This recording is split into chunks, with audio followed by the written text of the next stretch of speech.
Hello students. तो आज का हमारा टॉपिक है रजिस्टर्स। रजिस्टर क्या होता है?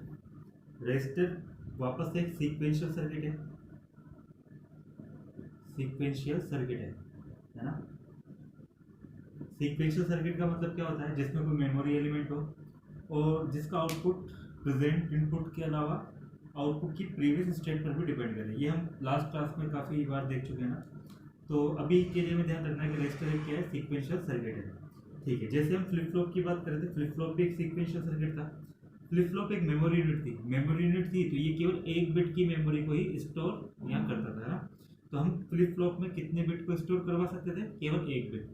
जब हमें हमारा डेटा एक बिट से ज़्यादा होता है ना, यानी कि 2 बिट का, 4 बिट का, 5 बिट का, तो अगर हमें ज़्यादा बिट के डेटा को स्टोर करवाना होता है तो उसके लिए हमें रजिस्टर का उपयोग करना होता है ना।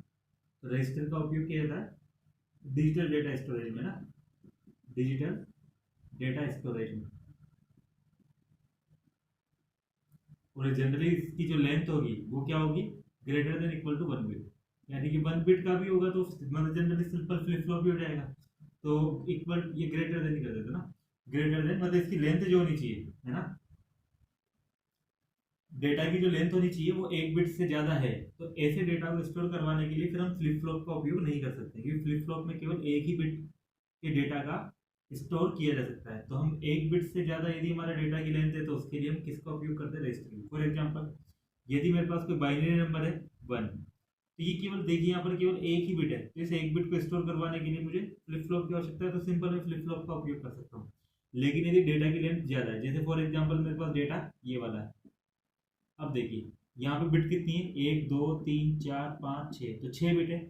6 बिट को एक साथ में फ्लिप फ्लॉप में स्टोर नहीं करके रख सकता। तो इसको स्टोरेज करवाने के लिए मुझे किसकी आवश्यकता पड़ेगी? रजिस्टर की, है ना। तो रजिस्टर एक क्या है? रजिस्टर एक ऐसा सीक्वेंशियल सर्किट है जिसके द्वारा 2 बिट या 2 बिट से अधिक लेंथ के डिजिटल डेटा को या मतलब बाइनरी डेटा को स्टोर किया जाता है ना। स्टोर करने में इसको काम में लिया जाता है। ठीक है। तो फ्लिप फ्लॉप और रजिस्टर में आपको अंतर समझ में आ गया होगा। दोनों ही मेमोरी मतलब दोनों ही मेमोरी के रूप में काम में आता है, लेकिन फ्लिप फ्लॉप जहाँ 1 बिट के डेटा को स्टोर करता है, वहीं पर रजिस्टर एक से ज्यादा बिट को स्टोर करने का कार्य करता है ना। तो यहाँ पर देखिए रजिस्टर जो होता है, हम लिख देते हैं यहाँ पे रजिस्टर क्या काम कर रहा है यहाँ पे? 2 बिट और more than 2 bit long binary data, binary data के स्टोरेज में ये काम आता है। क्या? रजिस्टर। अब क्योंकि यहाँ पे 2 या 2 से ज्यादा बिट के डेटा को हम स्टोर कर रहे हैं और हमें पता है कि 1 बिट के स्टोरेज के लिए किसका उपयोग करते हैं? फ्लिप फ्लॉप का। तो रजिस्टर में भी क्या होता है? रजिस्टर किससे मिलकर बना होता है? फ्लिप फ्लॉप से ही, है ना। फ्लिप फ्लॉप से ही यहाँ पर ये मिलकर बना होता है। देखिए फॉर एग्जाम्पल, अब यहाँ पे कितने फ्लिप फ्लॉप होंगे? तो वो ये फ्लिप फ्लॉप की संख्या कितनी होगी? इन फ्लिप फ्लॉप की नंबर कितना होगा? कितनी संख्या में ये फ्लिप फ्लॉप हम यहाँ पे काम में लेंगे? वो इस बात पर डिपेंड करता है कि डेटा की लेंथ कितनी है, हमारे जिस डेटा को हमें स्टोर करना है उसकी लेंथ कितनी है। फॉर एग्जाम्पल, हमें 110110 इस डिजिटल डेटा को हमें क्या करना है? स्टोर करना है। अब यहाँ पर देखिए डेटा में कितना है? 1 2 3 4 5 6, 6 आपके पास बिट है। और 1 बिट के स्टोरेज के लिए हमें एक फ्लिप फ्लॉप की आवश्यकता होती है ना। 1 बिट स्टोरेज के लिए हमें किसकी आवश्यकता होती है? एक फ्लिप फ्लॉप की। तो यहाँ पर बिट की संख्या कितनी है? 6। तो 6 बिट्स के लिए हमें किसकी आवश्यकता होगी? 6 फ्लिप फ्लॉप की। तो यानी कि ये क्या होगा? यहाँ पर हमें एक ऐसे रजिस्टर की आवश्यकता होगी जिसमें फ्लिप फ्लॉप की संख्या कितनी हो? 6। यानी तो इसका मतलब रजिस्टर को हम ऐसा ही बोल सकते हैं कि ये ग्रुप ऑफ फ्लिप फ्लॉप है। ग्रुप ऑफ फ्लिप फ्लॉप है to store binary data having length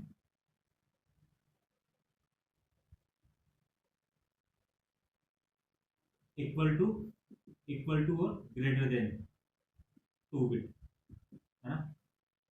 दो या दो से अधिक बिट की लेंथ का कोई अगर आप अपना बाइनरी डेटा है तो इसको स्टोर करवाने के लिए रजिस्टर किसकी तरह काम कर रहा है, ग्रुप ऑफ फ्लिप फ्लॉप की तरह, क्योंकि एक फ्लिप फ्लॉप में एक ही बिट का स्टोरेज किया जा सकता है। यदि हमारे पास बिट्स की संख्या ज्यादा है तो हम मतलब जितनी हमारे पास डेटा में बिट है उतनी ही संख्या में हम फ्लिप फ्लॉप का उपयोग करेंगे। फॉर एग्जाम्पल जैसे यहाँ पे 6 फ्लिप फ्लॉप होंगे तो यहाँ पे 6 फ्लिप फ्लॉप है।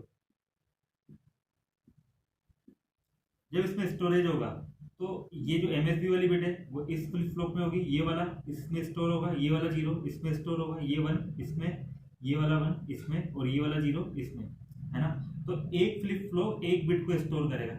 ठीक है, बात समझ रहे हैं। तो यानी कि हमारे पास जितनी बिट होगी उतनी ही हमें फ्लिप फ्लॉप की आवश्यकता होगी। अच्छा, अब यहाँ पे क्योंकि हम फ्लिप फ्लॉप काम में ले रहे हैं तो रजिस्टर मतलब फ्लिप फ्लॉप से रजिस्टर बनाने के लिए हम कौन सा फ्लिप फ्लॉप काम में लेते हैं, जनरली डी फ्लिप फ्लॉप, यानी कि डिले फ्लिप फ्लॉप का हम उपयोग करते हैं। ठीक है, अब ये रजिस्टर का मतलब अपन को समझ में आ गया कि रजिस्टर एक क्या है, ग्रुप ऑफ फ्लिप फ्लॉप है। इसका उपयोग क्यों किया जा रहा है, इसका उपयोग भी बाइनरी डेटा को स्टोर करने के लिए किया जाता है। लेकिन यदि हमारा बाइनरी डेटा एक बिट से ज्यादा लेंथ का है तो उस स्थिति में हम अकेले फ्लिप फ्लॉप का उपयोग नहीं कर सकते हैं, हमें ग्रुप ऑफ फ्लिप फ्लॉप की आवश्यकता होगी, है ना, उस ओवरऑल डेटा को स्टोर करने के लिए। तो ग्रुप ऑफ फ्लिप फ्लॉप का जो कॉम्बिनेशन है उसी को हम क्या बोल रहे हैं, रजिस्टर बोल रहे हैं ना। तो रजिस्टर एक स्टोरेज एलिमेंट ही है जो कि क्या काम कर रहा है, दो या दो से अधिक बिट के जो बाइनरी डेटा है उसको स्टोर कर रहा है ना। अब यहाँ पे जो फ्लिप फ्लॉप होते हैं मतलब ये जो रजिस्टर होते हैं इसमें हम किस प्रकार से इनपुट, हम किस प्रकार से डेटा इसमें एंटर करेंगे और वो डेटा हमें किस प्रकार से प्राप्त होगा, वो दो प्रकार से हो सकता है ना। तो मतलब इस आधार पे यहाँ रजिस्टर 4 प्रकार के होते हैं। फॉर एग्जांपल हमारा ये रजिस्टर है, ये क्या है, रजिस्टर। इस रजिस्टर में हमें क्या मतलब यहाँ करना है, डेटा को ऐड करना है या डेटा को इन करना है। तो डेटा जो इन करना है हमें, ये तो ये डेटा को रजिस्टर में डेटा को भेजने के भी दो तरीके होते हैं ना। एक हम इसको भेज सकते हैं सीरीज फॉर्म में और एक पैरेलल फॉर्म में। ठीक है, इसी प्रकार से रजिस्टर से जब मैं डेटा लूंगा, क्योंकि यहाँ पे जैसे मैंने डेटा इसमें भेज दिया तो डेटा इसमें स्टोर हो गया। स्टोर डेटा को अगर मुझे वापस से चाहिए, अगर वो डेटा मुझे चाहिए होगा तो उसको मुझे आउटपुट करवाना होगा ना मुझे इसको, यहाँ पे ये डेटा आउट। ये डेटा आउट होने के भी दो तरीके होते हैं, सीरीज फॉर्म में या सीक्वेंशियल बोल सकते हैं इसको ना, सीक्वेंशियली या फिर पैरेलली, दो तरीके से ना। सीरीज या सीक्वेंशियल में हम डेटा किस प्रकार से भेजते हैं, इसमें जैसे मेरे पास 4 बिट का ये डेटा है तो ये डेटा रजिस्टर में कैसे जाएगा, सीरीज फॉर्म में जाएगा एक एक बिट करके। सबसे पहले रजिस्टर में ये एक बिट जाएगी, फिर अगली बार ये वाला 0 जाएगा, फिर अगली बार ये वाला 0 जाएगा, फिर अगली बार फिर ये वाला 1 जाएगा। तो इस प्रकार से एक एक बिट करके रजिस्टर में जाएगी। तो सबसे पहले कौन सी बिट जाएगी, एलएसबी बिट, और सबसे बाद में कौन सी बिट जाएगी, एमएसबी बिट। तो सीरीज या सीक्वेंशियली यदि हम डेटा को अंदर भेजते हैं रजिस्टर में तो सारी बिट जो हमारी डेटा की सारी बिट है वो एक साथ अंदर नहीं जाती है, वो एक एक करके जाती है। सबसे पहले कौन सी जाएगी, एलएसबी बिट, यानी कि 1 जाएगा। फिर जब अगली क्लॉक साइकिल आएगी तो उसमें अगली बिट जाएगी, फिर अगली क्लॉक साइकिल अगली, और सबसे लास्ट में एमएसबी बिट। जबकि पैरेलली अगर हम डेटा को इन करते हैं तो सभी बिट्स, है ना, सभी बिट्स एक साथ इन होती है ना। तो रजिस्टर के अंदर सारी बिट एक साथ चली जाएंगी। जैसे मतलब फॉर एग्जांपल मुझे ये वाली बिट, ये वाला मुझे डेटा अंदर भेजना है तो चारों की चारों बिट एक ही क्लॉक पल्स में रजिस्टर में चली जाएगी, सिंगल एक क्लॉक साइकिल में, एक क्लॉक साइकिल में चारों की चारों बिट रजिस्टर में चल जाएगी। जबकि सीरियली या सीरियली या हम बोल सकते हैं सीरीज फॉर्म में, इसको हम बोल सकते हैं सीरियली, है ना, सीरियल ज्यादा बेटर रहेगा ना सीरीज से। सीरियली यदि हम अगर डेटा को इनपुट कर रहे हैं, है ना, तो उस परिस्थिति में यहाँ पर ओवरऑल 4 बिट का यदि हमारे पास डेटा है तो इस 4 बिट के डेटा को रजिस्टर में जाने में हमें टोटल रजिस्टर ओवरऑल रजिस्टर में जाने में 4 क्लॉक साइकिल की आवश्यकता होगी ना। 4 क्लॉक साइकिल के अंदर ये रजिस्टर में जाएगा, क्योंकि पहली क्लॉक साइकिल में केवल एलएसबी जाएगा, फिर अगली क्लॉक साइकिल में ये जाएगा, फिर उससे अगली वाली में ये, और अगली में ये। तो 4 क्लॉक साइकिल चाहिए होगी। जबकि यहाँ पर सारी की सारी बिट एक साथ ही जा रही है तो एक ही क्लॉक साइकिल में हमारा काम हो जाएगा। तो देखिए डेटा यदि हमें इनपुट करना है तो तेजी से डेटा किस वाले केस में इनपुट होगा, है ना, तेजी से डेटा हमारा इस वाले इनपुट में होगा, क्योंकि यहाँ पर एक ही क्लॉक साइकिल के अंदर हमारा काम हो रहा है, जबकि यहाँ पे 4 क्लॉक साइकिल लग रही है ना। ठीक इसी प्रकार से डेटा आउट के भी 4 तरीके हैं, या तो हम सीरियली बात करें, सीरियल फॉर्म में, या फिर पैरेलल फॉर्म में। जब हम सीरियल फॉर्म में डेटा आउट होता है तो यानी कि जो भी हमारा डेटा हुआ, मान लेते हैं रजिस्टर में कितना स्टोरेज था, ये स्टोर था, 5 बिट का ही डेटा स्टोर था। अब यहाँ पे अगर सीरियली डेटा आउट हो रहा है तो एक एक करके हमें बिट प्राप्त होगी। तो सबसे पहले कौन सी बिट प्राप्त होगी, वही सबसे पहले एलएसबी बिट प्राप्त होगी। तो सबसे पहले मुझे 1 प्राप्त हो जाएगा क्लॉक साइकिल फर्स्ट में, फिर क्लॉक साइकिल जब सेकंड होगी तो उससे अगली वाली बिट मुझे प्राप्त होगी, ये वाला 1, तो ये सेकंड क्लॉक में। फिर उससे अगली क्लॉक साइकिल आएगी तो ये मुझे 0 प्राप्त होगा, फिर उससे अगली क्लॉक साइकिल आएगी तो 1 प्राप्त होगा, फिर उससे अगली क्लॉक साइकिल आएगी तो ये 1 प्राप्त होगा। तो यानी कि मतलब सीरियली यदि हम डेटा को आउट कर रहे हैं तो एक एक बिट करके हमको प्राप्त होगी, जबकि पैरेलली यदि हम डेटा को आउट कर रहे हैं तो पांचों की पांचों बिट हमें एक ही क्लॉक साइकिल में मिल जाएगी, सिंगल 1 क्लॉक साइकिल में, है ना। एक ही क्लॉक साइकिल में हमें पांचों की पांचों बिट एक साथ, पूरा का पूरा डेटा में एक साथ मिल जाएगा। जबकि सीक्वेंशियल, अगर यदि हम सीरियली रूप से हम डेटा को आउट करते हैं तो वो एक एक बिट करके आएगा, और वो कितनी साइकिल लगेगी इस बात पर डिपेंड करेगा कि यहाँ पर हमारे पास नंबर ऑफ बिट कितनी है। नंबर ऑफ बिट जैसे यहाँ पर 5 है तो 5 क्लॉक साइकिल में पूरा डेटा बाहर आएगा, है ना। वापस से सीरियली रूप से यदि हम डेटा को आउट करवाते हैं तो ये स्लो प्रोसेस हो गया, और यदि हम मतलब जैसे पैरेलली करवाते हैं तो ये थोड़ा क्या हो गया, फास्ट हो गया, क्योंकि यहाँ पर एक ही क्लॉक साइकिल में हमें सारा डेटा प्राप्त हो जाएगा, जबकि यहाँ पे हमको डेटा प्राप्त करने के लिए 5 साइकिल की आवश्यकता होगी, है ना। इस प्रकार से हमारा मतलब रजिस्टर में जो हम डेटा भेजते हैं वो 2 प्रकार से भेज सकते हैं, सीरियली या पैरेलली। इसी प्रकार से डेटा को जो हमें आउटपुट, मतलब रजिस्टर से हम डेटा को जो प्राप्त कर रहे हैं वहां से आउटपुट ले रहे हैं, वो भी 2 तरीके से ले सकते हैं, सीरियली या पैरेलली। अब देखिए, सीरियल चाहे हम डेटा को भेजें, चाहे सीरियल हम डेटा को आउट करें, सीरियल का मतलब ये होता है एक एक बिट करके वो कार्य किया जाएगा। हम यदि सीरियली डेटा को अंदर भेज रहे हैं तो एक एक बिट करके डेटा अंदर जाएगा। सबसे पहले किसका जाएगा, एलएसबी बिट, फिर उसके बाद और सबसे लास्ट में एमएसबी बिट। इसी प्रकार से यदि हम सीरियली डेटा को आउटपुट करवा रहे हैं तो उस वाले केस में भी एक एक बिट करके हमें आउटपुट पर वो बिट प्राप्त होती जाएगी डेटा की। सबसे पहले कौन सी प्राप्त होगी, एलएसबी, और सबसे लास्ट में एमएसबी। कितने साइकिल लगेंगे, जितने नंबर ऑफ यहाँ पे बिट होंगे। यदि हम पैरेलली डेटा को इन आउट करवा रहे हैं तब तो वो एक साथ ही हमको या तो अंदर चला जाएगा, इन करवा रहे हैं तो, और आउट करवा रहे हैं तो एक साथ हमें प्राप्त हो जाएगा। तो इस आधार पे कि यहाँ पर ये किस प्रकार के इनपुट भी हम 2 तरीके से करवा सकते हैं, सीरियल तरीके से, और डेटा आउट भी हम किस प्रकार से करवा सकते हैं, 2 प्रकार से, है ना। मतलब डेटा इन के कितने टाइप है, सीरियल या फिर पैरेलल फॉर्म में। इसी प्रकार से डेटा आउट भी कितने प्रकार से कर सकते हैं, 2 प्रकार से, सीरियली या फिर पैरेलल फॉर्म में। अब इसी के आधार पे हमारे पास यहाँ पे 4 कॉम्बिनेशन बन जाते हैं ना। 4 कॉम्बिनेशन कैसे बनेंगे, सीरियल इन, सीरियल आउट, यानी कि हमने इनपुट कैसे दिया, सीरियली दिया, और सीरियली हमें आउटपुट प्राप्त हो गया।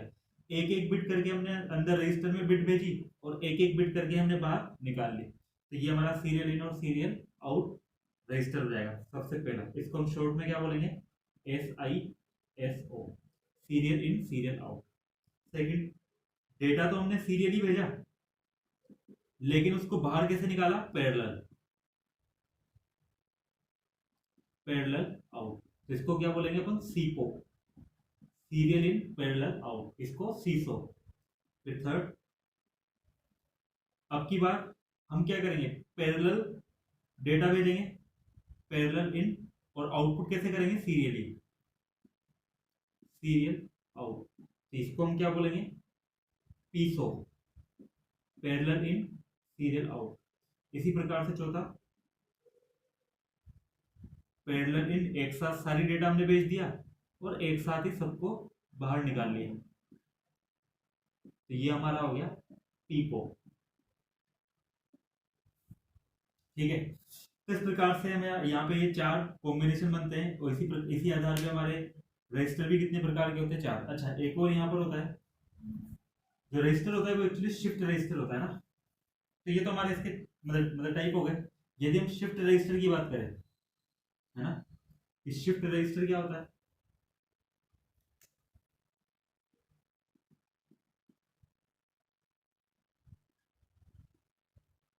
शिफ्ट रजिस्टर, रजिस्टर क्या काम करता है, वही दो या दो से अधिक बिट के जो बाइनरी डेटा होगा उसको स्टोर करने का काम करेगा। और क्योंकि इसमें शिफ्टिंग हो रही है तो यानी कि ये ऐसा रजिस्टर है जो कि अपनी बिट को या तो लेफ्ट में शिफ्ट करेगा या फिर राइट में शिफ्ट करेगा। यदि ये एक एक करके अपनी बिट्स को मतलब किधर शिफ्ट करता है, राइट में शिफ्ट करता है एक एक बिट को, है ना, तो इसको हम क्या बोलेंगे, left sorry right shift register. यदि अपनी बिट्स को लेफ्ट पोजीशन के ऊपर क्या करता है, शिफ्ट करता है, यानी कि यहाँ देखो राइट की तरफ शिफ्ट कर रहा है तो यानी कि हम एलएसबी की ओर बिट को शिफ्ट कर रहा है। और यदि लेफ्ट की ओर शिफ्ट कर रहा है तो यानी कि एमएसबी की ओर डेटा को शिफ्ट कर रहा है, तो इसको हम बोलते हैं लेफ्ट शिफ्ट रजिस्टर। एक एग्जांपल से देखते हैं। मान लेते हैं कि इस रजिस्टर में कितना स्टोरेज था, ये बिट स्टोर थी, इसमें ये वाली बिट, ये या फिर ये 5 बिट की बिट स्टोरेज था ना, 5 बिट का बाइनरी डेटा इसमें स्टोर था। अब मैं इसमें लेफ्ट शिफ्ट करवा रहा हूँ, है ना, यानी कि राइट शिफ्ट करवा रहा हूँ। तो राइट शिफ्ट कैसे होगा, ये वाली जो बिट होगी यानी कि जो एमएसबी होगी वो इधर की तरफ चल जाएगी, यानी कि शिफ्टिंग किधर होगी, एलएसबी वाली बिट की तरफ, यानी कि सारे बिट उधर जाएंगे। और ये वाला 1 किधर चला जाएगा, अगली बिट पर। ये वाला 0 कहाँ चल जाएगा, अगली बिट पर। और ये वाला 1 कहाँ चल जाएगा, अगली बिट पर। और ये कहाँ चला जाएगा, ये चला जाएगा मतलब रजिस्टर से बाहर हो जाएगा, है ना। और जहां यहाँ पर, क्योंकि यहाँ से देखिए सबसे पहले मैं इस वाले 1 को यहाँ पे ले आता हूँ, तो ये वाला 0 तो बाहर चला गया रजिस्टर से। ये वाला 0 कहाँ जाएगा, यहाँ पे। फिर ये वाला 1 कहाँ जाएगा, यहाँ पे। फिर ये वाला 1 कहाँ जाएगा, यहाँ पे। अब यहाँ पर ये जगह वेकेंट हो गई, ये वेकेंट जगह किससे फिल करेंगे अपन, 0 से, है ना। तो इस प्रकार से हमारे पास लेफ्ट शिफ्ट ये रजिस्टर हो गया। तो लेफ्ट शिफ्ट रजिस्टर जो है यानी कि हमारे पास डेटा जो है, बिट जो है वो किधर की तरफ शिफ्ट हुई, सॉरी राइट साइड में शिफ्ट हुई। तो इसी के लिए हम इसको क्या बोलेंगे, राइट शिफ्ट रजिस्टर। यदि यही डेटा हमारे रजिस्टर में स्टोर है और अब की बार मैं शिफ्टिंग किधर कर रहा हूँ, एमएसबी की तरफ, यानी कि लेफ्ट हैंड साइड में शिफ्टिंग किधर कर रहा हूँ, इस तरफ। कैसे, ये वाला 0 यहाँ पर, ये वाला 1 अगली पोजीशन पे, ये वाला 0 अगली पोजीशन पे, ये वाला 1 अगली पोजीशन पर, ये 1 रजिस्टर से बाहर। तो देखिए सबसे पहले मैंने ये वाला 1 कहाँ कर दिया, यहाँ पे।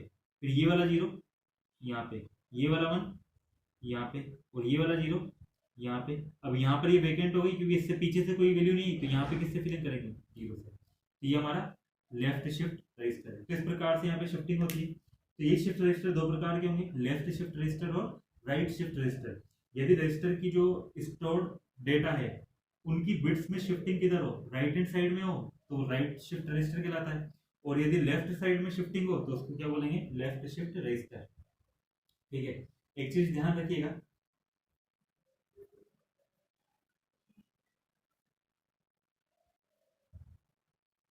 फॉर एग्जांपल रजिस्टर में हमारा कितना स्टोर है, ये रजिस्टर में हमारा ये स्टोर है, क्या, ये वाली वैल्यू।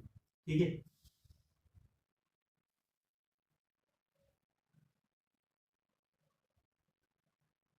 या हम मान लेते हैं रजिस्टर में हमारे पास ये वाला डेटा स्टोर है। फॉर एग्जांपल हमारे पास कितना डेटा स्टोर है, ये वाला। ठीक है, अब मैं इसमें एक बार क्या करवाता हूँ, लेफ्ट शिफ्टिंग। लेफ्ट शिफ्टिंग का मतलब इस दिशा में शिफ्टिंग होगी आपकी, है ना। यानी कि डेटा सारे इधर आएंगे, ये वाला 1 कहाँ जाएगा, यहाँ पे। तो ये 1, ये वाला 0 यहाँ पे, ये वाला 0 यहाँ पे, और लास्ट वाला मतलब जो बिट खाली बची उसकी जगह क्या जाएगा, 0। और यदि इसकी मैं राइट शिफ्टिंग करवाता यानी कि इस दिशा में,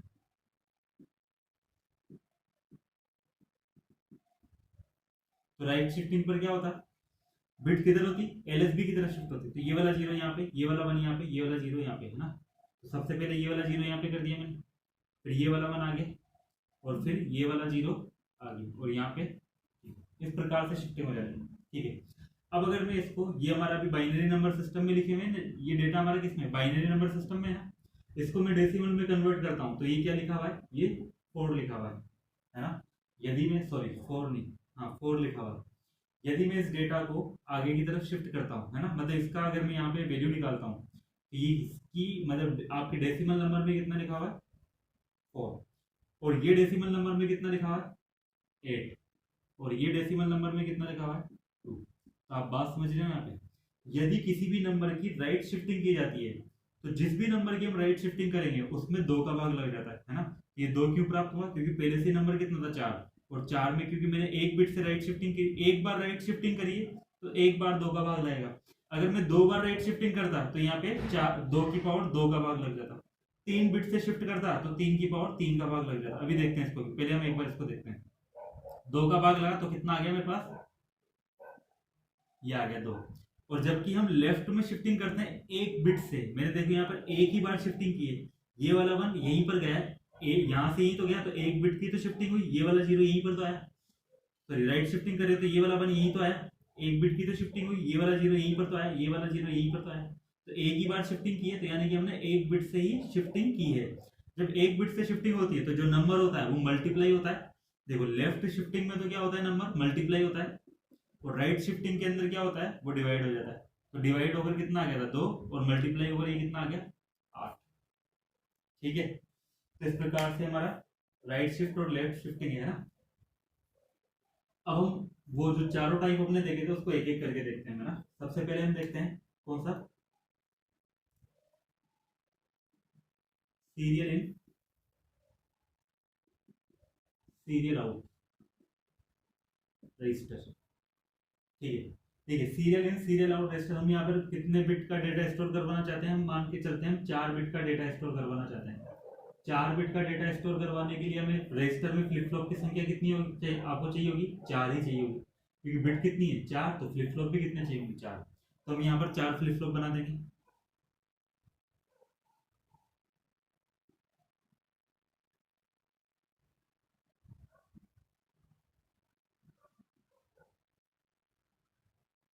ठीक है, तो ये हमारा, हम ये D1 ये डी फ्लिप फ्लॉप है सब, है ना, DFF, इसको मैं फर्स्ट बोल देता हूँ, ये DFF सेकंड हो गया, ये DFF थर्ड हो गया, और ये DFF, ये हो गया हमारा 4। ठीक है, ये इसका पहला इनपुट हो गया, इसका ये आउटपुट हो गया, ये पहला इनपुट इसका हो गया, ये इसका आउटपुट, ये इसका इनपुट, इसका आउटपुट, इसका इनपुट, इसका आउटपुट। क्योंकि फ्लिप फ्लॉप है तो हमें मतलब क्लॉक पल्स देनी होगी यहाँ पे, तो हम सबको ही एक ही क्लॉक पल्स देते हैं इस प्रकार से।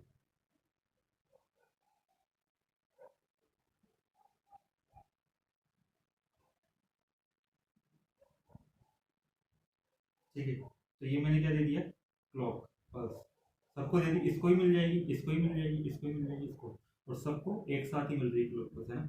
और दूसरी बात देखिए, यदि क्लॉक पल्स, ये भी ये क्लॉक पल्स कैसी है, पॉजिटिव एज ट्रिगर्ड, ये क्लॉक कैसी है भी, पॉजिटिव एज ट्रिगर्ड। यदि यहीं पर मैं एक बबल लगा देता, देखो आपको पता है डिजिटल सर्किट्स में जब हम बबल का उपयोग करते हैं तो ये इन्वर्जन या नॉट गेट को रिप्रेजेंट करता है ना।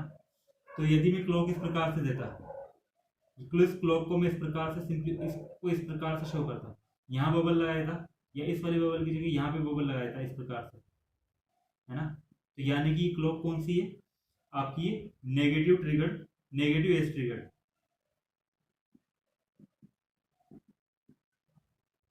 नेगेटिव एज ट्रिगर्ड ये क्लॉक हो जाती है। तो पॉजिटिव एज ट्रिगर्ड और नेगेटिव क्लॉक मतलब एज ट्रिगर्ड फ्लिप फ्लॉप का मतलब क्या होता है, जैसे मैं मान लेता हूँ ये हमारी क्लॉक पल्स है, इसमें सबसे पहले देखिए कि नेगेटिव एज कौन सी है, पॉजिटिव एज कौन। पॉजिटिव एज का मतलब कोई चीज बढ़ रही है, और नेगेटिव एज का मतलब कोई चीज घट रही है। तो पॉजिटिव एज कब प्राप्त होगी, जब हमारा डेट हमारी क्लॉक 0 से 1 होगी, तो 0 से 1 इस वाली एज पर होगी, इस वाली पर होगी, इस वाली पर होगी, 0 से 1 हो रही है ना सब में। तो ये सब हमारी क्या है, पॉजिटिव एज ट्रिगर, सॉरी ये हमारी पॉजिटिव एज है क्लॉक की। और जो हमारे पास ये वाली एज है, ये हमारी नेगेटिव एज है, क्योंकि यहाँ पर वैल्यू 1 से 0 की तरफ जा रही है, घट रही है ना, इसलिए हम इसको क्या बोलेंगे, नेगेटिव एज। वैसे हम यहाँ पर एक ही मतलब एरो से एज को शो करते हैं, लेकिन मैंने 2 इसलिए शो किया है ताकि आपको समझ में आ जाए कौन सी पॉजिटिव और कौन सी नेगेटिव, है ना। अब आप यहाँ पर देखिए, यदि फ्लिप फ्लॉप हर क्लॉक साइकिल के, ये क्लॉक ये पूरा कंप्लीट एक साइकिल हो गई क्लॉक की, यदि क्लॉक साइकिल के अंदर यदि जो हमारा फ्लिप फ्लॉप है इन एज के ऊपर एक्टिव होता है, इन एज पर एक्टिव होने का मतलब आउटपुट स्टेट में परिवर्तन किस एज पर होता है, इस एज पे, पॉजिटिव एज पर होता है, तो इसको हम बोलते हैं पॉजिटिव एज ट्रिगर। यदि फ्लिप फ्लॉप के आउटकम में जो भी मतलब मॉडिफिकेशन होता है या अपडेट मतलब अपडेट होती है, वो जो आउटपुट आपका अपडेट होता है वो नेगेटिव एज के ऊपर होता है, इन एज पर, यानी कि 1 से 0 जाने वाली एज पर होता है, तो उस वाली फ्लिप फ्लॉप को हम क्या बोलते हैं, नेगेटिव एज ट्रिगर, है ना। तो यही मतलब है इसका, तो पॉजिटिव एज ट्रिगर और नेगेटिव एज ट्रिगर का। हम वापस से अपने इस पर सीरियल इन सीरियल आउट पर आता है ना।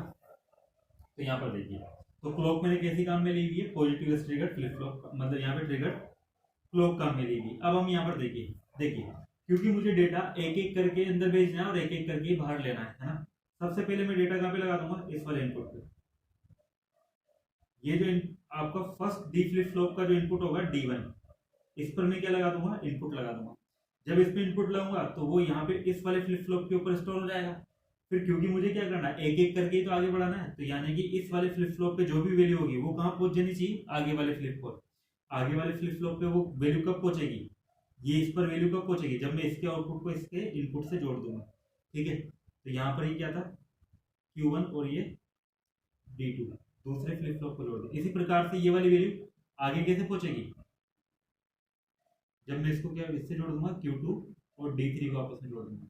इसी प्रकार से ये Q3 और D4 और हमें Q4 यहाँ मिल जाएगा। तो हमने जो एक बार में एक इनपुट भेजेंगे वो इनपुट आगे जाता रहेगा और लास्ट और फाइनली हमको यहाँ पर मिल जाएगा इस प्रकार से ना। और क्लॉक पल्स हम इस प्रकार से इसमें दे देंगे। तो ये हमारा सिंपल डायग्राम है किसके लिए, सीरियल इन सीरियल आउट के लिए। तो आप ध्यान से देखिए, क्लॉक पल्स हम या तो पॉजिटिव ट्रिगर दे देंगे या नेगेटिव ट्रिगर दे देंगे, लेकिन सीरियल इनपुट के अंदर, क्योंकि इनपुट सीरियल जब भी है, देखो एक बात का ध्यान रखना, जब भी हमें सीरियल इनपुट भेजना होगा तो हमारे पास इनपुट लाइन केवल एक ही होगी। तो एक इनपुट लाइन के द्वारा हम सारी बिट को भेजेंगे। तो एक इनपुट लाइन है तो मैं हर एक फ्लिप फ्लॉप को तो अलग से इनपुट नहीं दे सकता, केवल पहले वाले फ्लिप फ्लॉप को ही दूंगा, जिसको इनपुट दे दूंगा, ये आगे दे देगा, ये आगे और ये फिर आगे और ये फिर आगे। तो देखिए यहाँ पर जैसे फॉर एग्जाम्पल मैंने यहाँ पर क्या कहा, मैं इस रजिस्टर में कितना स्टोर करना चाहता हूँ, 1001, या फिर थोड़ा चेंजेस कर देते हैं, 0110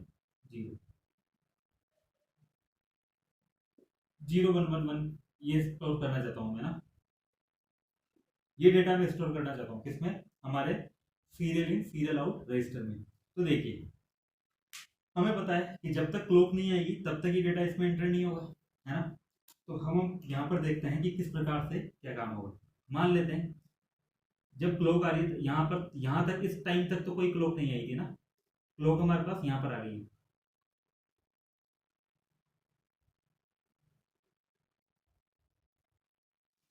तो पॉजिटिव एज ट्रिगर है तो मैं यहाँ पे केवल पॉजिटिव एज को ही दिखाऊंगा, शो करूंगा। ठीक है, यहाँ पर हमारे पास क्या है,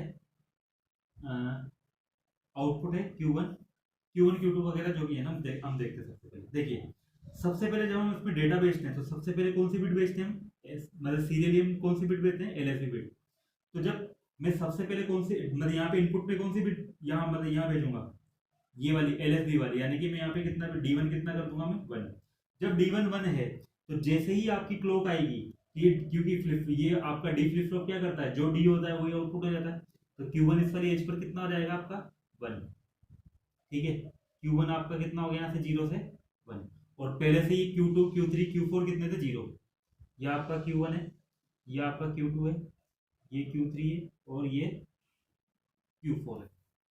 ठीक है, देखो अभी तो केवल Q1 पर ही, इसके अंदर ही डेटा स्टोर हुआ है पहली क्लॉक साइकिल में। D2 अभी भी कितना 0, D3 अभी भी कितना 0, D4 अभी भी कितना 0, क्योंकि D2 0 है तो Q2 भी 0 रहेगा। इस क्लॉक साइकिल के दौरान पूरा D2 आपका क्या रहेगा 0, और ये भी 0, ये भी 0। अब जैसे देखो जब ये क्लॉक साइकिल चल रही थी तो ये Q1 की वैल्यू कहाँ पर आ चुकी थी, D2 पर आ चुकी थी, है ना।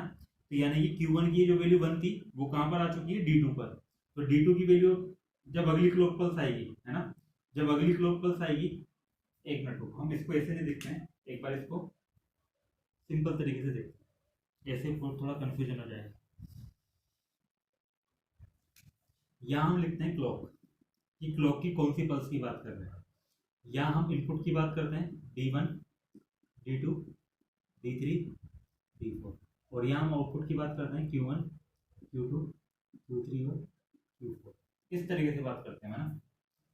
तो देखिए सबसे पहले जब क्लॉक नहीं आएगी तब तो सारे के सारे इनपुट क्या थे, जीरो, और आउटपुट भी कितने, जीरो। जब पहली क्लॉक पल्स की पॉजिटिव स्ट्रीक मतलब आपकी पॉजिटिव एज आएगी, तो देखिए अब फिर मैंने क्या कर दिया है, ये तब तक तो जीरो थे आपके ना। अब जैसे ही क्लॉक फर्स्ट आएगी, तो मतलब फर्स्ट आने से पहले जो पहली जो डेटा आपको स्टोर करना है उसकी एलएसबी बिट कहाँ लगा देंगे हम, D1 पे। तो D1 पे कितना लगा हुआ है, 1 लगा दिया मैंने, है ना। या अभी तक कोई पल्स नहीं है आपकी, D1 पे मैंने पहली बिट कहाँ लगा दी, D1 पे, और D2 कितना है, जीरो जीरो जीरो।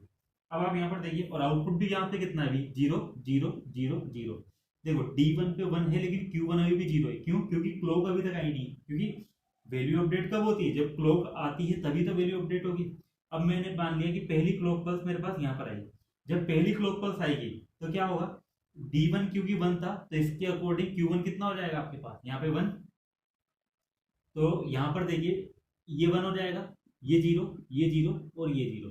अब देखिए क्योंकि Q1 1 हो चुका है ना, इस वाली पल्स पे Q1 1 हो चुका है, तो Q1 1 है तो ये वाली वैल्यू D2 को मिल जाएगी, तो D2 आपका कितना हो जाएगा, 1। और क्योंकि ये वाली एलएसबी तो अंदर एंटर हो चुकी है, अब D1 पे क्या लग जाएगा, जीरो, तो ये अगला वाला पोजीशन D1 पे क्या लग जाएगा, जीरो। अब आप यहाँ पर देखिए,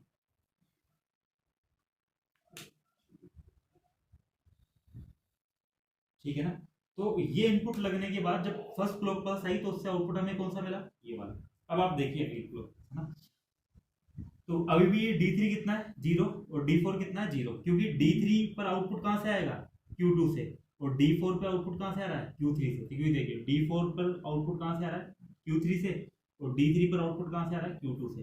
तो देखिए अभी भी हमारा Q2 और Q3 कितना है, जीरो, तो यहाँ पर तो जीरो जीरो आएगा अभी भी। अब आप यहाँ पर देखिए, सॉरी यहाँ पर देखिए Q3 और Q2 अभी भी जीरो है, तो यहाँ पर जीरो जीरो। अब देखिए जब दूसरी पल्स आएगी तो देखिए, क्योंकि अभी तक देखो वैसे अगर आप यहाँ पर देखो तो D2 की वैल्यू 1 है, लेकिन अभी भी इसके लिए Q2 कितना है, जीरो, क्यों, क्योंकि अभी तक क्लॉक पल्स आई नहीं है, ये क्लॉक पल्स का वेट कर रहा है, जब क्लॉक पल्स दूसरी क्लॉक पल्स आएगी तो देखिए D1 की वैल्यू कितनी थी, जीरो, तो इसके अकॉर्डिंग Q1 अपडेट हो जाएगा, कितना हो जाएगा, जीरो। इसी पर देखो D2 की वैल्यू कितनी थी, 1, तो Q2 की वैल्यू भी कितनी हो जाएगी, 1। D3 कितना था, जीरो, तो Q3 भी कितना हो जाएगा, जीरो। D4 कितना था, जीरो, तो Q4 भी कितना हो जाएगा, जीरो। इस प्रकार से हो जाएगा। अब इससे फर्क क्या पड़ेगा ना, देखिए Q1 की वैल्यू किसको मिल रही है, D2 को, तो Q1 की वैल्यू D2 को मिल रही है, Q1 कितना हो चुका है, जीरो, तो ये हो गया आपका जीरो। फिर Q2 की वैल्यू किसको मिल रही है, D3 को, तो Q2 कितना है, 1, तो D3 कितना हो जाएगा, 1। फिर Q4 की वैल्यू किसको मिल, सॉरी Q3 की वैल्यू किसको मिल रही है, D4 को, तो Q3 की वैल्यू कितनी, जीरो, तो ये जीरो। अब आप यहाँ पर देखिए D1 पर हमारा सबसे पहले हमने 1 दे दिया था, जीरो दे दिया, तो अगली बिट किसको मिलेगी, वापस से D1 को, तो यहाँ पर अगली बिट कौन सी रहेगी, 1। अब फिर से क्लॉक पल्स का वेट करना है, जैसे ही तीसरी क्लॉक पल्स आएगी तो इन इनपुट के अकॉर्डिंग आउटपुट अपडेट हो जाएगा। D1 की वैल्यू 1 थी तो नया आउटपुट, देखो इस इनपुट के अकॉर्डिंग आउटपुट ये वाला, अब इस वाले इनपुट के अकॉर्डिंग क्लॉक पल्स यहाँ पर आई है तो आउटपुट अब अपडेट होगा। तो अपडेट कैसे होगा, D1 की वैल्यू 1 थी तो Q1 की वैल्यू भी कितनी हो जाएगी, 1। D2 की वैल्यू कितनी थी, जीरो, तो Q2 की वैल्यू भी कितनी हो जाएगी, जीरो। D3 की वैल्यू कितनी थी, 1, तो Q3 की वैल्यू, और इस D4 की वैल्यू जीरो है तो ये भी कितना हो जाएगा, जीरो। यहाँ पर आ गया। इस आउटपुट के अकॉर्डिंग हमारे पास क्या होगा, इस आउटपुट के अकॉर्डिंग हमारा इनपुट जनरेट होगा, कैसे, Q1 की वैल्यू किसको मिल रही है, D2 को, तो यहाँ पर 1। Q2 की वैल्यू जो जीरो हो गई है तो जीरो किसको मिल जाएगा, D3 को। फिर Q3 की वैल्यू कितनी है, 1, तो ये 1 किसको मिल जाएगा, D4 को। और D1 पे क्या आ जाएगा, नया इनपुट यानी कि जीरो, ठीक है, तो एक नया इनपुट आ गया हमारे पास। अब जब ये नया इनपुट आ गया, अब चौथी क्लॉक पल्स आएगी तो इस इनपुट के अकॉर्डिंग वैल्यू अपडेट हो जाएगी। तो देखो चौथी इनपुट आई तो हमारे पास क्या आया, यहाँ पे Q, क्योंकि D1 जीरो था तो ये जीरो, D2 कितना था, 1, तो ये 1, D3 कितना था, जीरो, तो जीरो, D4 1 था तो ये 1। तो देखिए हमारे पास ये डेटा स्टोर हो गया, कितना, 0 1 0 1 0 1 0 1, लेकिन कितने साइकिल में होगा, 4 साइकिल में कंप्लीट हुआ, है ना, 4 साइकिल में हमारा वहां पे डेटा स्टोर हुआ। तो 4 साइकिल में क्यों हुआ, क्योंकि एक बार में एक ही डेटा अंदर आ रहा था। तो सबसे पहली साइकिल के अंदर ये 1 स्टोर हुआ, फिर 0 स्टोर हुआ, फिर 1। देखो सबसे पहली साइकिल अगर हम यहाँ देखें, ये पहली साइकिल है तो सबसे पहली साइकिल में केवल एलएसबी स्टोर हुआ, ये फिर अगली क्लॉक साइकिल जब आई तो इसमें ये दोनों स्टोर हो गए, जीरो मतलब यहाँ पे 1 0। तो देखिए अगली क्लॉक साइकिल सेकंड पर ये 1 0 स्टोर हो गया। फिर उससे अगली साइकिल पर 3 बिट स्टोर हो गई 1 0 1। तो देखिए 1 0 1 स्टोर हो गया। फिर उसके बाद ये 0 भी स्टोर हो गया, तो उसके बाद ये 4 साइकिल पर। तो इस प्रकार से हमारा एक एक बिट करके अंदर जाएगी और एक एक बिट ही आपको Q4 पे मिलती जाएगी, है ना। ठीक है, तो यहाँ पर ध्यान रखिएगा ये शिफ्ट रजिस्टर ही है, लेकिन किस तरह, देखो बिट किधर शिफ्ट हुई है, इधर से इधर की ओर, है ना। तो ये हमारा किसका एग्जांपल है, हमारा राइट शिफ्ट रजिस्टर का एग्जांपल है ना। राइट शिफ्ट रजिस्टर का एग्जांपल है। इसके अंदर देखिए जब यहाँ पर वैल्यू स्टोर हो जाएगी तो एलएसबी वाली बिट कौन सी बनेगी और एमएसबी वाली बिट कौन सी बनेगी। तो ध्यान रखिएगा जिस फ्लिप फ्लॉप पे मैं इनपुट अप्लाई कर रहा हूँ वो तो मेरा बनती है कौन सी, एमएसबी बिट, वो रिप्रेजेंट करती है एमएसबी बिट को। और जिस फ्लिप फ्लॉप पर मैं आउटपुट बाहर निकाल रहा हूँ वो बनती है एलएसबी बिट। देखिए ये वाला जो यहाँ पे जो हमारा स्टोर डेटा है उसमें देखिए जो 1 है वो हमारी एलएसबी बिट है और जो 0 है वो हमारी कौन सी बिट थी, एमएसबी। तो 4 क्लॉक साइकिल के बाद देखिए Q1 के ऊपर कितना है, एमएसबी बिट, और Q4 पे कितनी है, एलएसबी बिट। और Q4 कौन सा था, ये वाला, तो ये एलएसबी बिट को रिप्रेजेंट करेगा ना, और ये एमएसबी बिट को। तो इस प्रकार से हमारा सीरियल इन और सीरियल आउट रजिस्टर है। ठीक है, इसी प्रकार से हम दूसरा यदि हम देखें, दूसरा भी इसका टाइप एक बार देख लेते हैं, फिर बचे हुए 2 अगले लेक्चर में देख लेंगे। तो अभी हम देखते हैं सीरियल इन और पैरेलल आउट। अगला टॉपिक, अगला भी इसका टाइप का हम देखते हैं सीरियल इन और parallel out.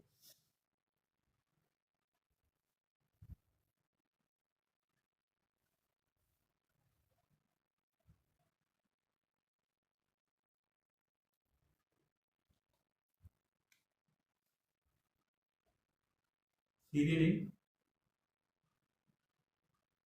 Parallel out register.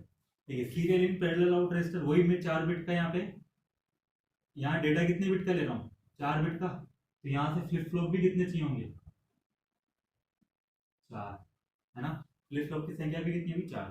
वही डी फ्लिप फ्लॉप काम में लेंगे, तो ये मैंने पहला फ्लिप फ्लॉप काम में ले लिया डी फ्लिप फ्लॉप, फिर ये दूसरा फ्लिप फ्लॉप काम में ले लिया, फिर यहाँ से तीसरा फ्लिप फ्लॉप काम में ले लिया, और फिर ये चौथा फ्लिप फ्लॉप मैंने यहाँ से काम में ले लिया।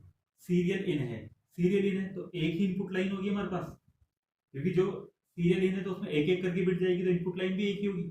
इसका जो आउटपुट होगा, मैं क्योंकि शिफ्टिंग भी करनी है ना, यहाँ पे सीरियल इन करना है तो यहाँ से वैल्यू यहाँ पे जानी चाहिए, इसके आउटपुट को मैं इसके इनपुट पे लगा दूंगा, Q2 को D3 पे लगा दूंगा, Q3 को D4 पे लगा दूंगा। तो यहाँ पर ये क्या है मेरे पास, Q1 Q2 Q3, और यहाँ से Q4। यहाँ पे कितना है, D1 D2 D3 D4, और ये हमारा DFF D flip flop D flip flop D flip flop.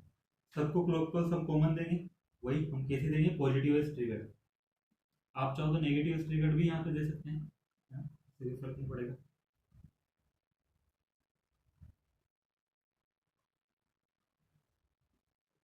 ठीक है, तो ये हमारी कौन सी फ्लक्स होगी, क्लॉक पल्स। और यहाँ पर हम क्या देंगे, हमारा इनपुट, इनपुट जो देंगे हम फर्स्ट वाले फ्लिप फ्लॉप पे देंगे। और हमें क्योंकि अब यहाँ पर देखिए सीरियल, सीरियल इन तो हो रहा है, लेकिन पैरेलल आउट, पैरेलल आउट का मतलब सारे के सारे आउटकम हमें एक साथ प्राप्त होने चाहिए, है ना। तो यहाँ से देखो Q4 तो मुझे यहाँ मिल जाएगा, अब Q3 भी चाहिए तो मैं यहाँ से एक Q3 निकाल दूंगा, Q2 यहाँ पर होगा तो Q2 में यहाँ पे निकाल दूंगा, Q1 यहाँ पर होगा तो मैं Q1 यहाँ पे निकाल दूंगा।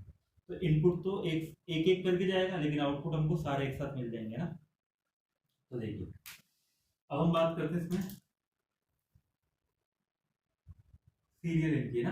तो यहाँ पर मतलब फॉर एग्जांपल जब मुझे इसमें डेटा स्टोर करना है तो कितना डेटा स्टोर करना चाहता हूँ मैं, 1 1 और 0 1 1 0। जैसे मैं ये वाला डेटा स्टोर करना चाहता हूँ इसमें, है ना, 0 1 1 0। तो कैसे करूँगा, एक एक बिट करके जाएगी input। देखो सबसे पहले वही क्लॉक, यहाँ पे D1 D2, ये पहले मैं आउटपुट लिख देता हूँ यहाँ पे, तो थोड़ी सुविधा हो जाएगी, Q1 Q2 Q3 Q4, और यहाँ पे D1 D2 D3 D4।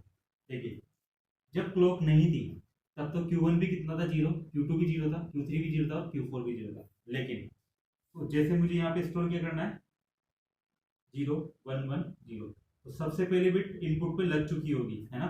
तो सबसे पहली बिट 0 पर यहाँ पर अप्लाई हो चुकी है और D2 भी क्या है, 0 0 0, है ना, बाकी सब 0। तो ये 0 मैंने इनपुट पे लगा दिया यहाँ पे ना।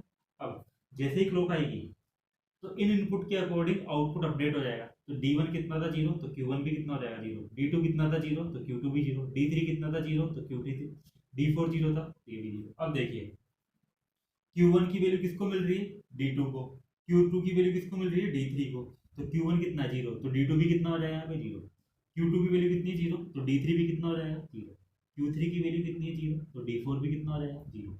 अब लेकिन D1 पे वैल्यू कौन सी आएगी, D1 पर तो कहाँ से इनपुट आ रहा है, इस जगह से आ रहा है ना। तो अगली बिट आएगी अब D1 पे, तो यानी कि 1। तो D1 पे कितना आएगा, 1। ठीक है, अब ये इनपुट आ गया। अभी लेकिन इसके अकॉर्डिंग अभी आउटपुट अपडेट नहीं होगा, ये किसका वेट कर रहा है, क्लॉक का। जब क्लॉक की सेकंड पल्स आएगी, सेकंड जैसे आप क्लॉक की सेकंड पॉजिटिव एज आएगी, तो उस वक्त आपका इस इनपुट के अकॉर्डिंग आउटपुट अपडेट होगा। D1 की वैल्यू 1 है तो Q1 भी 1, D2 की वैल्यू 0 है तो Q2 भी 0, D3 की वैल्यू 0 है तो Q3 भी 0, D4 की वैल्यू 0। अब ये आउटपुट प्राप्त हो चुका है। अब ये आउटपुट यहाँ से तो Q1 तो सीधे ही D2 को मिल जाएगा ना। तो Q1 की वैल्यू 1 है तो D2 की वैल्यू भी कितनी आ जाएगी, 1। Q2 की वैल्यू 0 है तो D3 भी कितना आ जाएगा, 0। ये 0 है तो ये भी 0। अब D1 पे क्या आएगा, अगली बिट आ जाएगी, क्योंकि D1 को तो इनपुट कहाँ से मिल रहा है, यहाँ से। तो D1 पर अगली बिट कितनी आ जाएगी, 1। तो ये 1 यहाँ पर आ जाएगा। ठीक है, फिर अगली तीसरी पल्स जब आएगी तो इस इनपुट के अकॉर्डिंग ये जनरेट हो जाएगा, यानी कि ये 1 था तो ये भी 1। D2 1 है तो Q2 भी 1, D3 0 है तो Q3 भी 0, D4 0 है तो Q4 भी 0। फिर ये जो आउटपुट है, ये जो जनरेट हुआ है वो सीधा किसको मिल जाएगा, अगले वाले फ्लिप फ्लॉप, क्योंकि शिफ्टिंग हो जाएगी ना आगे। तो ये Q1 किसको मिल जाएगा, D2 को। फिर Q2 किसको मिल जाएगा, D3 को। Q3 किसको मिल जाएगा, D4 को। और यहाँ पे कौन सी आएगी, इससे जस्ट अगली बिट इनपुट पे, यानी कि 0। ठीक है, अब ये क्लॉक का ही वेट कर रहा है। तो जैसे ही चौथी क्लॉक आएगी तो इसके अकॉर्डिंग मेरा आउटपुट जनरेट हो जाएगा कितना, ये 0, ये 1 था तो ये भी 1, ये इनपुट 1 है तो ये 1, ये 0 है तो ये 0। ठीक है, और ये ऐसे कैसे आगे भी मिल जाएंगे हमको ना। तो इस प्रकार से देखो चौथी क्लॉक साइकिल में हमारा ये डेटा इसमें स्टोर हो जाएगा। तो देखिए यहाँ पर हमें जो आउटपुट होगा वो सारे के सारे एक साथ प्राप्त होगा, यानी कि जब मेरे पास पहली क्लॉक साइकिल होगी, पहली क्लॉक साइकिल आएगी तो Q1 Q2 Q3 Q4 की वैल्यू कितनी रहेगी, 0 0 0 0। ये चारों 0 मुझे एक साथ मिल जाएंगे यहाँ पे, है ना। जब सेकंड क्लॉक पल्स आएगी तो मुझे यहाँ पे Q1 की वैल्यू कितनी मिल जाएगी, 1, और यहाँ पे 0 0। तो ये डेटा मुझे यहाँ पे प्राप्त हो जाएगा। जब तीसरी क्लॉक पल्स आएगी तो कितना मिलेगा, यहाँ पर 1 और ये 0 0, इस प्रकार से मिलेगा। जब चौथी क्लॉक पल्स आएगी तो मुझे क्या मिलेगा, चौथी क्लॉक पल्स आएगी तो मुझे यहाँ पर कितना मिल जाएगा, चौथी क्लॉक पल्स आएगी तो मुझे यहाँ पे कितना मिल जाएगा, ये वाला सॉरी 0 और 1 0। तो इस प्रकार से आउटकम जब हम इसमें डेटा एंटर कर रहे हैं तो Q1 Q2 Q3 की वैल्यू जिस अकॉर्डिंग चेंज होती जा रही है वो हमें एक साथ यहाँ पर प्राप्त हो जाएगी। अब जैसे हम फॉर एग्जाम्पल हम क्या करना चाहते हैं, देखिए ये तो मैंने इसमें डेटा को एंटर करवाया। अब मैं डेटा को यहाँ से निकालना चाहता हूँ, है ना, कि डेटा की मतलब डेटा पहले से इसमें एंटर था। जैसे मैंने डेटा तो इसमें एंटर कर चुका हूँ, मैं इस फ्लिप फ्लॉप में मैं पहले से ही क्या कर चुका हूँ, डेटा को एंटर कर चुका हूँ, ये डी इनपुट सॉरी। और मैंने डेटा कितना एंटर किया था, 0 1 1 0। तो यानी कि Q1 की वैल्यू कितनी थी यहाँ पे, 0, Q2 की वैल्यू 1 और यहाँ पर भी 1 और यहाँ पर 0। अब जैसी एक अकेली पल्स आएगी, जैसे फर्स्ट क्लॉक पल्स आएगी, है ना, तो ये 0 कहाँ मिल जाएगा, यहाँ पे। ये वाला 1 कहाँ मिल जाएगा, यहाँ पे। ये वाला 1 यहाँ पे और ये वाला 0 यहाँ पे। तो आउटपुट लेने में देखिए हमें केवल एक ही पल्स की आवश्यकता है, क्योंकि हम आउटपुट कैसे ले रहे हैं, पैरेलली। एक ही आउटपुट पल्स में मुझे सारे आउटपुट एक साथ मिल जाएंगे। जबकि यही अगर ये सीरियली होता है तो मुझे आउटपुट लेने में भी मतलब टोटल आउटपुट लेने में मुझे यहाँ पे कितनी क्लॉक पल्स की आवश्यकता होती है, 4। एक एक बिट करके मुझे आउटपुट मिलता जाता है यहाँ पर, है ना। तो ये हमारा सीरियल इन और पैरेलल आउट रजिस्टर है। अब हमारे 2 और रहेगा जो हम नेक्स्ट क्लास में देखेंगे। तो तब तक के लिए थैंक यू।